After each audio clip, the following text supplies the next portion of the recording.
किसी अपराधी को जज द्वारा फांसी की सज़ा दी जाने की बातें तो आपने बहुत सुनी होगी और देखी भी होगी, लेकिन क्या किसी जज को फांसी पर लटकाया गया हो, ऐसा सुना है आपने?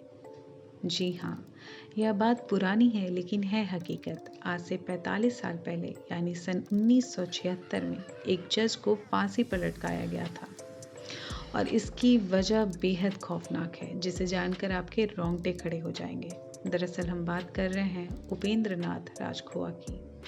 वह असम के डुबरी जिले में न्यायाधीश के पद पर तैनात थे। उन्हें सरकारी आवास भी मिला हुआ था, जिसके अगल बगल में अन्य सरकारी अधिकारियों के भी आवास थे।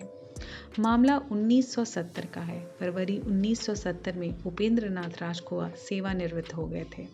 हालांकि उन्होंने सरकारी बंगला खाली नहीं किया था। इसी बीच उनकी पत्नी और 3 बेटियां अचानक से गायब हो गईं। उपेंद्र नाथ राजखोवा से जब भी कोई पूछता कि उनका परिवार कहाँ है, तो वह कुछ न कुछ बहाना बना देते कि यहाँ गए हैं, वहाँ गए हैं। अप्रैल 1970 में उपेंद्र नाथ राजखोवा सरकारी बंगला खाली करके चले गए और उनकी जगह एक दूसरे जज आ गए। अब सबसे हैरान करने वाली बात यह थी कि राजखोवा कहाँ गए, इसके बारे में किसी को भी पता नहीं था।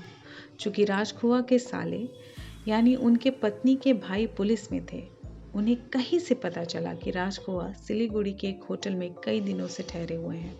इसके बाद वह कुछ पुलिस कर्मियों के साथ होटल में गए और उनसे मिले और अपनी बहन और भांजियों के बारे में पूछा। इस पर राजखोवा ने तरह तरह के बहाने बनाए। इसी बीच उन्होंने कमरे के अंदर ही आत्महत्या करने की भी कोशिश की, जिसके बाद उन्हें अस्पताल में भर्ती कराया गया। हालांकि बाद में राजखोवा ने पुलिस के सामने यह कबूल किया कि उन्होंने ही अपनी पत्नी और 3 बेटियों की हत्या की है और उन चारों की लाशें उनके सरकारी बंगले के जमीन के अंदर गाड़े हैं।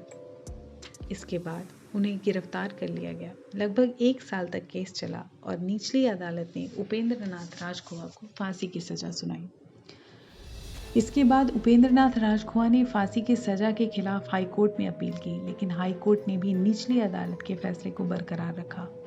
फिर राजखोवा ने सुप्रीम कोर्ट में अपील की, लेकिन सुप्रीम कोर्ट ने भी हाई कोर्ट और निचली अदालत के फैसले को बरकरार रखा। कहा जाता है राजखोवा ने दया याचिका के लिए राष्ट्रपति से भी अपील की थी, लेकिन उन्होंने भी उसकी अपील को ठुकरा दिया था। 14 फरवरी 1976 को जोरहट जेल में पूर्व जज उपेंद्र नाथ राजखोवा को उनकी पत्नी और 3 बेटियों के हत्या के जुर्म में फांसी दे दी गई। लेकिन इसमें सबसे बड़ी बात यह है कि राजखोवा ने अपनी ही पत्नी और बेटियों की हत्या क्यों की थी, इसके बारे में उन्होंने कभी भी किसी को नहीं बताया। यह बात आज तक एक राज बना हुआ है।